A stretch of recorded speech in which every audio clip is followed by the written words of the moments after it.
Bonjour à tous, je suis Khalid et dans cet épisode qui en est le quatrième, nous allons stocker le jeton précédemment généré dans une base de données. Donc en gros, au lieu d'avoir le jeton qui sera affiché dans une vue euh, et, euh, et qu'il soit stocké dans une variable de façon volatile, nous allons le stocker dans une base de données, donc dans la base de données de l'application. Et si jamais il n'est pas initié, eh bien, on va faire en sorte qu'on le renseigne. Donc, comme ça, si jamais on réinstalle l'application et que le jeton existe déjà, ça ne sert à rien de le changer s'il est le même. Voilà. Donc, pour cela, nous aurons besoin de... Donc, vous avez créé une base de données que vous avez spécifiée dans le fichier database avec son nom ici. Donc, OK. Donc, on va aller nous connecter dans cette base de données. Donc, moi, j'y suis là. Vous allez voir que CodeIgniter n'a pas encore créé sa table dont j'ai parlé dans l'épisode précédent. D'ailleurs, si vous ne l'avez pas vu, vous pouvez le revoir avec l'URL dans la description de la vidéo. Il n'a pas créé la table session underscore CI parce qu'il n'en a pas encore besoin. Il en aura besoin lorsqu'il va y avoir, lorsqu'on va utiliser les sessions. Là, on n'utilise pas encore les sessions. Bon, cela n'est pas grave. En tout cas, le fait d'avoir enseigné la base de données et l'avoir configurée correctement, ça va nous permettre de travailler dès maintenant avec. Donc, dans la base de données, nous allons créer en fait une table qu'on va nommer application et qui va contenir l'ensemble des caractéristiques de l'application. Et du coup, non seulement le jeton, il y aura également, et ça c'est cool, c'est plutôt cool, il y aura également les informations qui sont, à savoir la clé API, la clé secrète, le périmètre et l'URL de redirection. Tout cela, on va l'enregistrer dans la base de données et lorsqu'on va installer l'application, on va récupérer ces données à partir de la base de données au lieu de les renseigner comme ça en dur dans le code. Voilà. Donc du coup, on va créer la table qu'on va appeler application tout en minuscule. On peut faire application en majuscule. Et le nombre de colonnes, donc on va les dénombrer. Il va y avoir donc déjà un identifiant de base qui sera un integer, un entier. Il va y avoir en deuxième lieu la clé API, la clé secrète, le périmètre, l'URL, éventuellement le nom de l'application, pourquoi pas, et enfin le jeton. Donc ça en fait 7 attributs. Alors on va en créer 7 et si on a besoin on en crée encore. Donc on va avoir un ID, on va dire ici donc le nom, clé, on va faire underscore entre les termes dans un même attribut, on va faire API, clé secrète,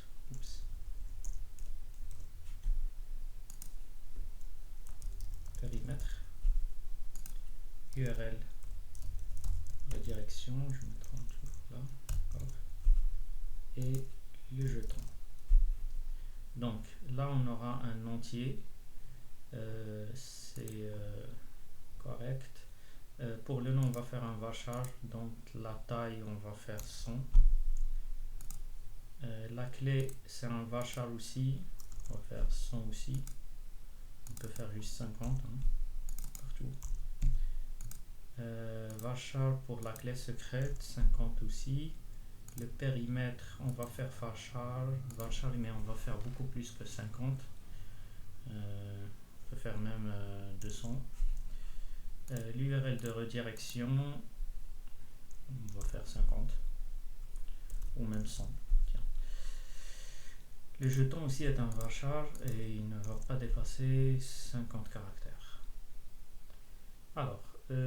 tout le reste, il ne reste plus qu'à mettre l'identifiant comme clé primaire. Alors où est-ce qu'on a ça? C'est ici, index primary, et on va l'incrémenter automatiquement. Tac tac, ok, exécuter. On va l'incrémenter automatiquement, donc c'est pour ça que je coche cette case. Voilà, le reste peut rester tel qu'il est. Et j'exécute pour enregistrer. J'enregistre ici plutôt. Voilà, donc là j'ai ma table qui est vide.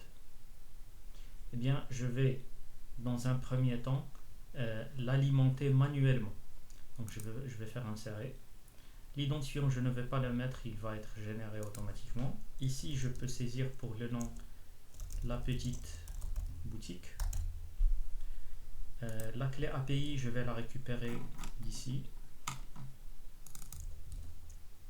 La clé qui est là, la clé secrète. Périmètre. L'URL de redirection.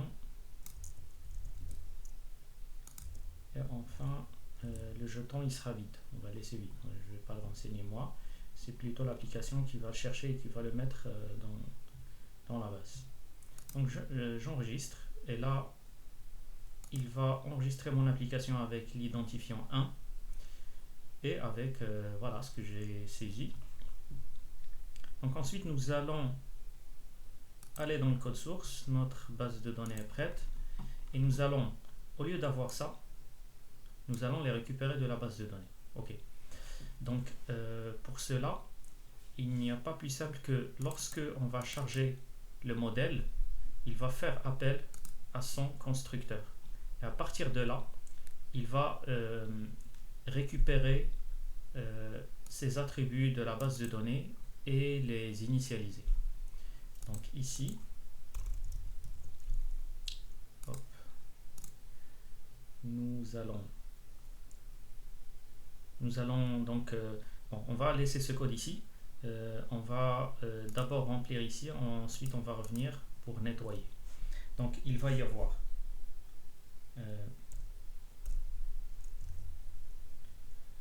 on va faire une requête, donc une variable query qui va être 10 db pour database et ensuite get, et on peut faire même get where vu qu'on a la clé. Vu qu'on a l'identifiant, je veux dire, on peut se permettre de le spécifier en statique vu qu'il ne va jamais changer. Et on va faire donc en premier lieu le nom de la table, donc qui sera application avec S. Et regardez, si on remarque ici, on a le nom de la table qu'on peut utiliser plus tard plusieurs fois dans des requêtes. Donc rapidement, on va le mettre dans une variable qu'on peut laisser publique. On va faire table égale et elle sera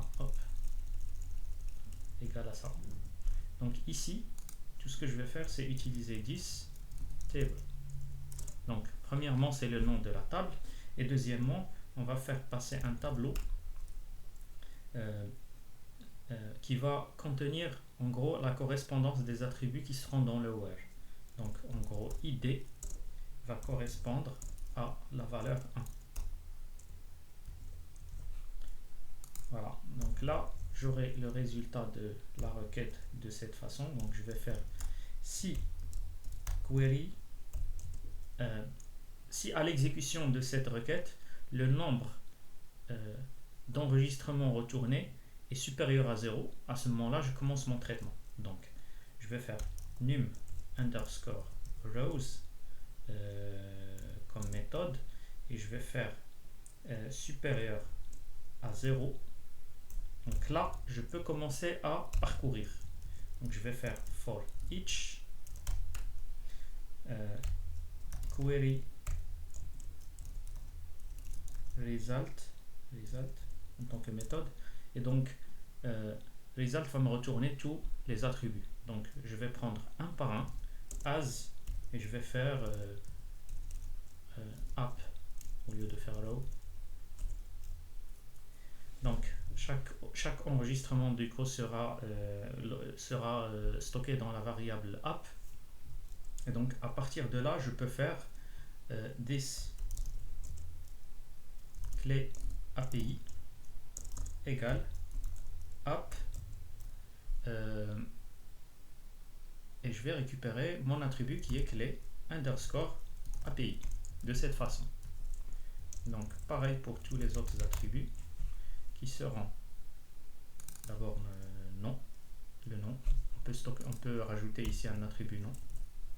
Donc on y est, donc private nom. Donc le nom va récupérer le nom d'ici. On a la clé API, on a la clé secrète.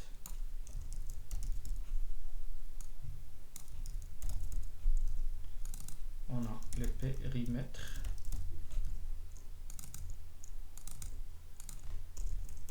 On a l'URL de redirection qui s'écrit de la même façon, comme ça.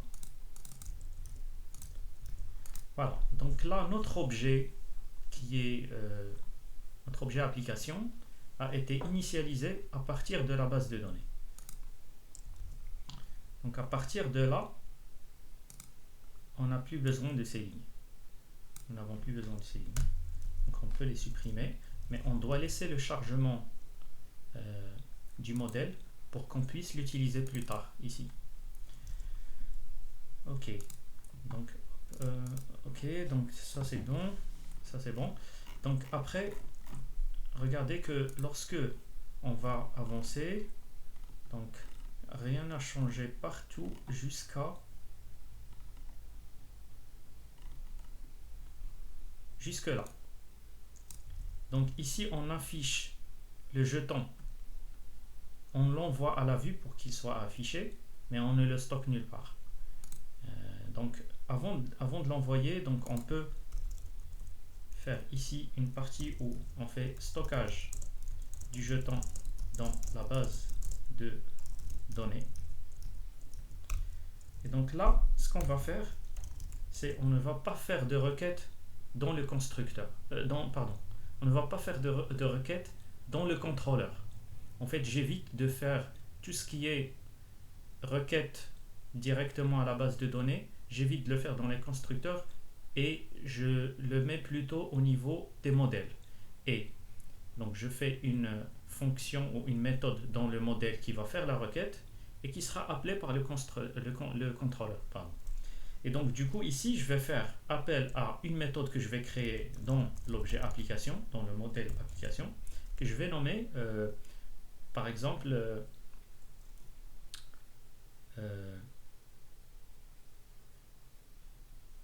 enregistrement jeton. Et entre parenthèses, je vais faire passer le jeton qui est à enregistrer. Ok. Donc, et ce sera tout pour ici, en fait, cet endroit. Donc, après, je vais aller dans le modèle, tout en bas. Je vais ici faire méthode, autre que getArraySetters. Donc ici, pour commenter, je vais faire initialisation des attributs à partir de la base de données.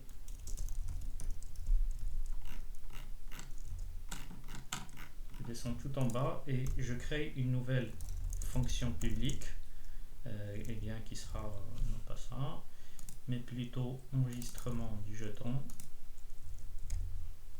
qui va prendre en paramètre un jeton, qui va faire un update, vu que l'enregistrement existe déjà. Ok, donc ce qu'on va faire, c'est que ici, on va créer une variable qui est private. Il sera nommé jeton.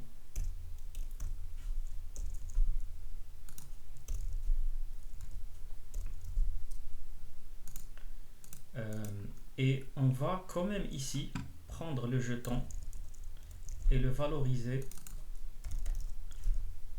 à l'attribut qui va bien. Voilà, comme ça. Pourquoi? Parce que ici, dans cette méthode, on va vérifier est-ce que ce jeton est vide ou pas. S'il est vide, et qui est égal à la valeur qui est générée, à ce moment-là, il s'agit du même jeton. Ça ne sert à rien d'envoyer une requête qui va modifier quelque chose qui existe déjà et qui est la même chose en fait en plus. Donc on va faire ce test avant de stocker, avant d'envoyer la requête du update. Ok, donc on va faire if this jeton, juste qu'il soit différent du jeton en paramètre. Il peut être vide ou il peut être une autre valeur. Donc ça peut être un jeton qui a expiré. Oui. Donc si c'est le cas, à ce moment-là, on va faire l'update. Donc je vais faire, on va faire un tableau. Donc on va créer un tableau data, donc qui sera un array.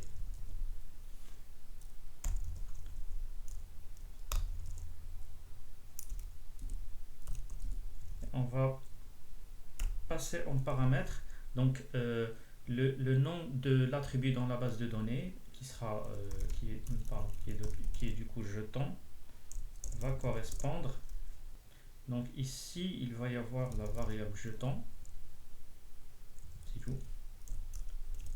Et là je vais faire this db where, donc on précise où est-ce qu'on va quel enregistrement on va le modifier avec cette requête, avec cette valeur. Donc ce sera lorsque l'identifiant id est égal à 1. À ce moment-là, on va faire this db update. On va faire passer le nom de la table, donc this table, et on va passer le tableau data. Tout simplement. Donc là, pour reprendre, on vérifie si le jeton existant est différent du jeton qui a été généré. S'il est différent, à ce moment-là, on va créer un tableau qui contient la clé, enfin l'ensemble des attributs dans la base de données qui doivent être modifiés avec les nouvelles valeurs, donc qui correspond aux paramètres ici. Et ensuite, on va dire que on va faire cette modification lorsque l'identifiant est égal à 1 pour notre application, ça correspond à l'enregistrement, donc l'id est 1. Et ensuite, on va exécuter la requête de l'update dans la table qui est du coup enregistrée ici, de notre objet, et avec du coup ce qu'on a renseigné dans le tableau data comme modification. Ok. Donc là, a priori, tout est prêt.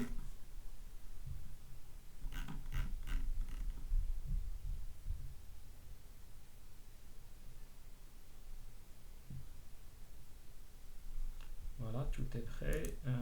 Donc là, je retourne ça. Alors, je peux faire j'étais en train de réfléchir, on peut faire un traitement de plus. Donc ici, si les jetons ne sont pas égaux, ce qu'il y a ici, c'est que il va y avoir un enregistrement du jeton dans la base de données. Sinon, ça veut dire qu'ils sont égaux, le sinon, le else. Donc là, ça veut dire que le jeton est déjà enregistré dans la base de données. On va dire plutôt le même jeton est déjà enregistré. Et donc ici, on peut dire que s'il enregistre dans la base, il va retourner un true. Sinon, il retourne un false. D'accord? Donc, lorsqu'on fait comme ça, donc pour optimiser le code, donc s'il rentre ici, il va faire le return et il va quitter la fonction. Sinon, ça ne sert à rien de rentrer dans le else. Il suffit de faire directement return false. Donc en gros, pour résumer, on peut enlever ça. On va laisser juste ça. Parce qu'il ne va jamais arriver au return false, sauf s'il ne rentre pas dans ce if, qui le renvoie avec ce return au contrôleur. Donc là, on est bon. Donc ce qu'on veut faire ici, c'est Donc, on va faire ce tableau ici. Et on va faire autrement. On va déclarer le tableau de cette façon. Puis on va faire data égale data du jeton. Donc la clé jeton, ou plutôt valeur jeton.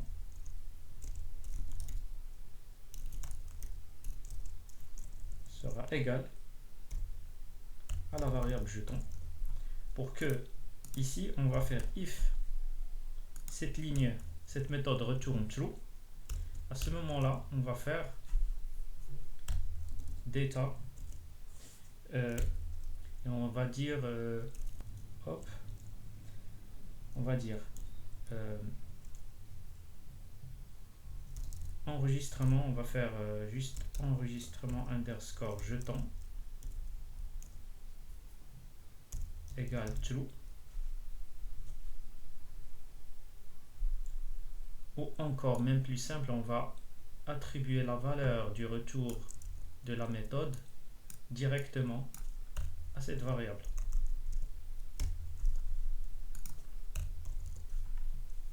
Donc enregistrement jeton sera true ou false en fonction si le jeton a été stocké dans la base de données ou pas. D'accord? Donc là c'est bon. Et donc là, lorsqu'on va envoyer le tableau d'état dans index, on aura deux variables. On aura $valeur jeton et $enregistrement jeton. On peut faire comme ça pour respecter la forme. Alors, ayant fait ça, on va aller dans la vue index.php qui est dans le dossier views. On va modifier un petit peu les choses. Donc, on va faire jeton, il est affiché ici, et on peut faire un PR ici, avec un h3, et on va dire en PHP, on va vérifier la valeur de enregistrement du jeton, de la variable jeton. On va vérifier si elle est true ou false. Donc si elle est true, ça va nous faire entrer dans ce if. Et là, je vais juste écrire jeton enregistré.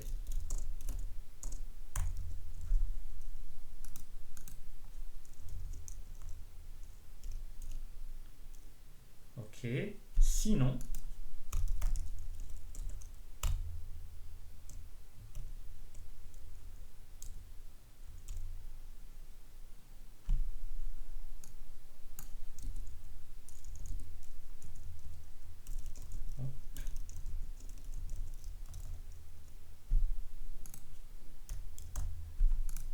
on aura un message qui dit jeton déjà enregistré, et c'est tout. Nous allons héberger ça, je vais envoyer mes fichiers et on va voir ce que cela va donner. D'ailleurs, regardez ici, on a la petite boutique. Pour encore bien faire, on peut, dans le tableau data qui contient les valeurs, on va créer une autre valeur qui s'appelle par exemple nom application et on va y mettre le nom de l'application qui est application nom. Et donc cette variable, on peut venir ici dans la vue, on supprime ça, on ouvre une balise PHP et on fait un écho de la variable non application, tout simplement. Ok, je vais envoyer mes fichiers. Hop.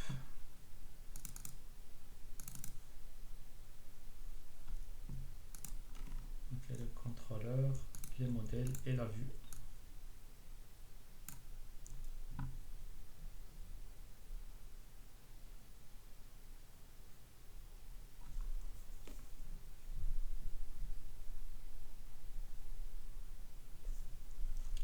OK. Ensuite, je vais aller sur le navigateur et je vais tout simplement aller à nouveau sur l'URL de la méthode installation. OK, donc j'y vais, go. Il est possible que j'ai des erreurs, je vais voir ce que... OK, alors là, vous aurez effectivement undefined property index db. db n'est pas initialisé. Pourquoi? Parce que c'est une configuration qu'il faut faire pour utiliser la base de données. Il faut venir dans Autoload. Alors ici, on va aller à la ligne 61. On a le tableau Autoload avec la clé Libraries. Et dedans, c'est un tableau. Dedans, on doit créer une clé qui s'appelle Database. Comme ça, il va nous charger toute la configuration de l'accès à la base de données au chargement de CodeIgniter au tout début. Voilà, donc on va envoyer ce fichier. Donc n'oubliez pas de modifier ce fichier. Il est dans config. Donc je vais le faire glisser ici convenablement. Et on va renouveler le test. Pardon, hop. Donc je renouvelle et je vais voir ce que ça donne. Ok, il y a moins de problèmes. Et il me dit que le jeton est enregistré et il est là, mais il y a une erreur quelque part. Donc je vais aller voir, ce sera dans mon contrôleur, c'est là où j'ai utilisé non. Ok, il est là. Qu'est-ce que... Ah, c'est normal. En fait, ici j'ai créé non en tant que variable privée. Alors que ici je l'appelle comme si elle est publique. Donc il va falloir que je fasse un getter. Donc je le fais vite fait ici. Get non. Là je fais non. Et du coup ici je dois utiliser get non. Donc ça n'a pas bloqué le traitement parce qu'il n'a pas reconnu une variable, mais il est parti faire le reste et visiblement le jeton a été enregistré. D'ailleurs, si on va voir dans la base, alors actualiser, voilà, le jeton a été enregistré. Mais ayant ce problème au niveau du nom, normalement, je pense que ici je devais avoir le nom de l'application qui est là. Enfin, je vais voir. Donc, en tout cas, je ne dois pas avoir d'erreur de toute façon. Donc là, je vais remettre mon modèle et mon contrôleur ici.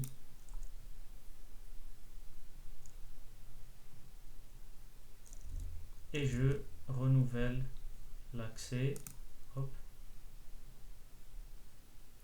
Voilà. Donc là, il n'a plus d'erreur sur l'attribut nom. Par contre, c'est le même jeton qui a été généré. Donc, il a été renvoyé par Shopify parce qu'il a été déjà généré pour la même application.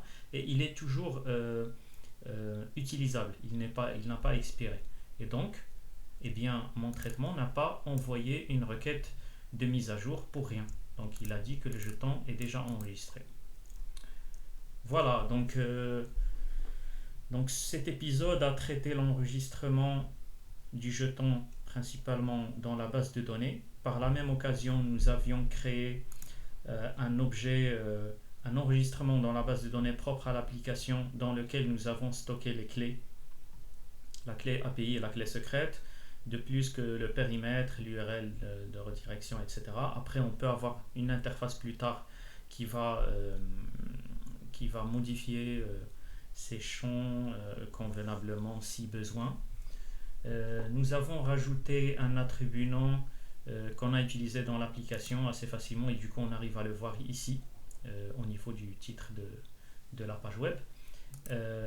Donc voilà, donc ce traitement avec la base de données, on va le garder, on va l'utiliser, s'en servir plus tard pour stocker d'autres informations, mais en plus pour avoir nos données qui sont sécurisées dans la base. Eh bien, merci de votre suivi. J'espère vous revoir au prochain épisode. D'ici là, portez-vous bien et à très bientôt.